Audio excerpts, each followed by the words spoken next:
Welcome to AB tutorial.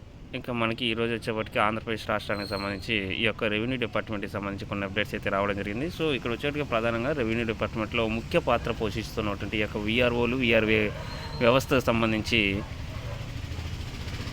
ఉద్యోగ భద్రతకు సంబంధించి విఓఏలకు కానివ్వండి, ఉద్యోగ భద్రత కల్పించాలంటే డిఆర్డీఏ కార్యాలయం వద్ద సిటియు ధర్నా అంటూ ఇక్కడ రావడం జరిగింది. ఇక వివిఓల ఉపాధికి నష్టం కలిగించే చర్యలు తక్షణం రాష్ట్ర ప్రభుత్వం రద్దు చేయాలని ఏదైతే కోరడం జరిగిందనమాట. సో ఈ యొక్క వెలుగు డిపార్ట్మెంట్కి సంబంధించి అనమాట. ఇక ఈ వివిఓలో అదేవిధంగా విఆర్ఓ వ్యవస్థ కానివ్వండి, విఆర్ఓ వ్యవస్థకు సంబంధించి తెలంగాణ రాష్ట్ర ప్రభుత్వం క్యాన్సిల్ అయితే చేయడం జరిగింది. వీరికి సంబంధించి కూడా ఈ ప్రజెంట్ ఎటువంటి డ్యూటీస్ వేశారు వీరికి, అదేవిధంగా వీరి యొక్క పరిస్థితి ఏ విధంగా ఉంది, విఆర్ఓ వ్యవస్థకు సంబంధించి కూడా మనం చాలా క్లియర్గా డీటెయిల్స్ అయితే ఇవ్వడం జరిగింది ప్రీవియస్ వీడియోస్లో. ఎందుకంటే వీరికి వీఆర్ఏలకు సంబంధించి ప్రమోషన్స్కి సంబంధించి, అదేవిధంగా రెగ్యులర్ శాలరీస్కి సంబంధించి కూడా మనకి రాష్ట్ర ప్రభుత్వం నుంచే కొన్ని గైడ్లైన్స్ అయితే విడుదల చేయడం జరిగింది అనమాట. దానికి అనుగుణంగా వీరిని ఈ శాలరీస్ కానివ్వండి, ప్రమోషన్స్కి సంబంధించి ఎలిజిబిలిటీ ఎవరు ఏ విధంగా ఉన్నారంటూ కూడా మనం చాలా క్లియర్గా చెప్పడం జరిగింది. ఇక్కడైతే ఆంధ్రప్రదేశ్ రాష్ట్రానికి సంబంధించి విఓఏల ఉపాధి ఈ యొక్క వెలుగు డిపార్ట్మెంట్కి సంబంధించిన అప్డేట్స్ అనమాట. వీరు ఎప్పటి నుంచో 45 years దాటిన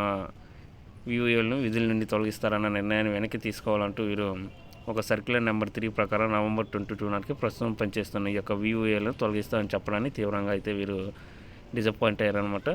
సో వీరు 2019 నవంబర్ నుండి ఇప్పటివరకు 1500 మంది విఓఏలకు అసలు శాలరీ పడలేదన్నమాట. వీరు ఈ యొక్క వివిఓల పరిస్థితికి సంబంధించి కానివ్వండి, వీరి యొక్క ప్రాబ్లమ్స్కి సంబంధించి ప్రధానంగా ఇక్కడ రావడం జరిగింది. అదేవిధంగా మనకి ఆర్మీ పబ్లిక్ స్కూల్లో ఉన్నటువంటి ఆర్కేపురం హైదరాబాద్కి సంబంధించి మనకి కొన్ని అప్డేట్స్ అయితే ఈ యొక్క టీచింగ్ పోస్టులకు సంబంధించి నోటిఫికేషన్స్ అయితే రిలీజ్ అవ్వడం జరిగింది. సో ఇక్కడ వచ్చేటికి ప్రధానంగా 45 వేకెన్సీస్ ఉన్నారట. పీజీటీ 7, టీజీటీ వచ్చేవాటికి 20, పీఆర్టీ వచ్చేవాటికి 18, psychology, commerce, fine arts, geography, social science, maths, music, dance వీటికి సంబంధించి అనమాట.